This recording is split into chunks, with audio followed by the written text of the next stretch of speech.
আসসালামু আলাইকুম এভরিওয়ান, আশা করি সবাই ভালো আছেন। আজকের ভিডিওতে আমি শেয়ার করব 6/7 পেটিকোট কাটিং। 6/7 পেটিকোট কীভাবেই সহজেই কাটা যায় আপনাদের সঙ্গে সেটাই শেয়ার করব। আর সেলাই কাজে যারা নতুন আছেন তারা যদি ভিডিওটা দেখেন তাহলে কিন্তু খুব সহজেই আপনারাও বানিয়ে নিতে পারেন। তো এখানে আমি কাপড়টাকে সমান করার জন্য দাগ টেনে নিলাম। আর এখানে আমি 5 ইঞ্চি নিচ্ছি বেল্টের জন্য। এখানে 2 ইঞ্চি বেল্টের জন্য 2 ইঞ্চি ডাবল হচ্ছে 4 ইঞ্চি হয়। আর 1 ইঞ্চি নিচ্ছি সেলাইয়ের জন্যে। তো 5 ইঞ্চিতে মার্ক করে দিচ্ছি। এটা ভাঁজ দিলে 2 ইঞ্চি থাকবে বেল্টের জন্যে।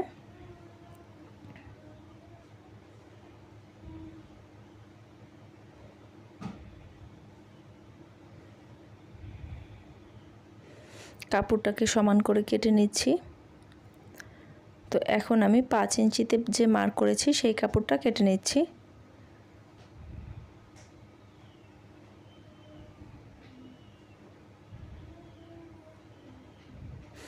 এখন আমি এখান থেকে লম্বার কাপড়টা রাখবো। লম্বার কাপড়টা রেখে যে বাকি কাপড়টুকু থাকবে সেই কাপড়টুকু দিয়ে আমি বেল্টের কাপড়ে লাগাবো, কারণ বেল্টের কাপড়ে আমার হিপ হচ্ছে 36 ইঞ্চি। তো এই জন্যে যেটুকু কাপড় হয়েছে সেটুকু হবে না, জোড়া লাগাতে হবে। এই জন্যে আমি লম্বার কাপড়টা রেখে তারপরে কাপড়টা জয়েন্ট করব। তো লম্বার কাপড়টা আমি এখানে নিয়েছি 36 ইঞ্চি।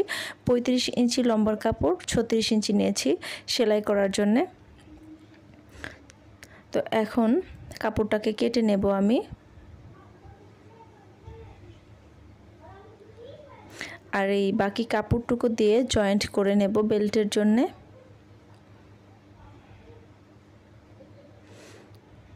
তো দেখুন এই কাপড়টুকু হচ্ছে বেল্টের সঙ্গে জয়েন্ট করে নেব যতটুকু লাগবে।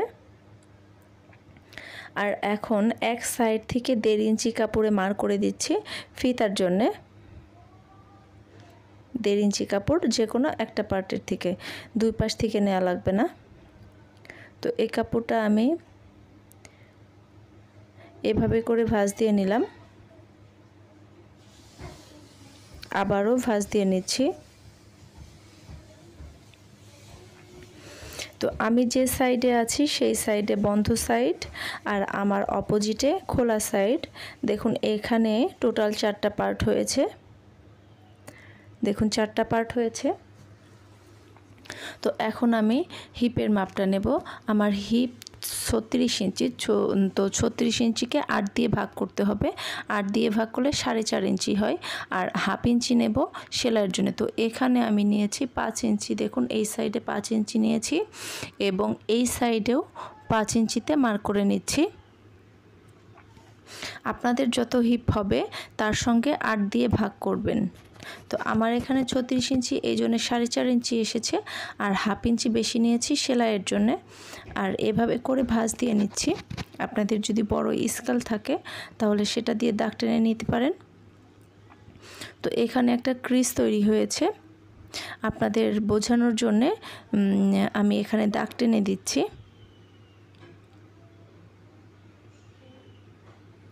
দেখুন ক্রিজ বরাবর আমি দাগ টেনে নিচ্ছি।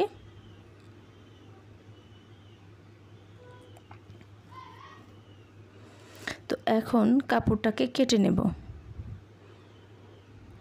এখানে মোট 6টা পার্ট হয়েছে, 2টা পার্ট বড় আর 4টা পার্ট ছোট। আমি যে সাইডে আছি সেই পাশের 2টা পার্ট হচ্ছে বড়, আর আমার অপোজিট সাইডে যে পার্টগুলো আছে সেগুলো 4টা পার্ট।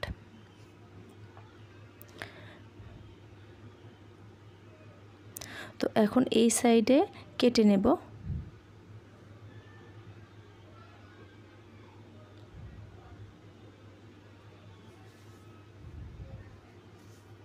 তো দেখুন এই সাইডগুলো কেটে নিচ্ছি।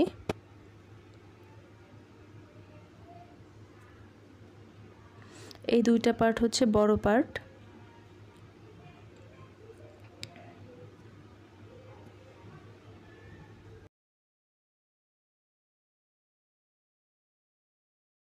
ভিডিওটা যদি ভালো লাগে তবে অবশ্যই একটা লাইক দিবেন, পাশে থাকা বেল আইকনটি ক্লিক করে নেবেন যাতে পরবর্তী ভিডিও দেওয়ার সাথে সাথে নোটিফিকেশন আপনার কাছে পৌঁছে যায়। তো যে ছোট 4টা পার্ট, সেই 4টা পার্ট আমি এই বড় 2টা পার্টের উপর রেখে আমি একটু রাউন্ড করে কেটে নেব নিচের দিকে। তো দেখুন এই সাইডে একটু সুন্দর করে কেটে নিচ্ছি রাউন্ড করে। এখানে টোটাল কাপড় লেগেছে 2 গজ 4 গিরা। আপনারা কিন্তু বাড়িতে এভাবেই সুন্দর করে 6 7 পেটিকোট সহজেই বাড়িতে বানিয়ে নিতে পারেন।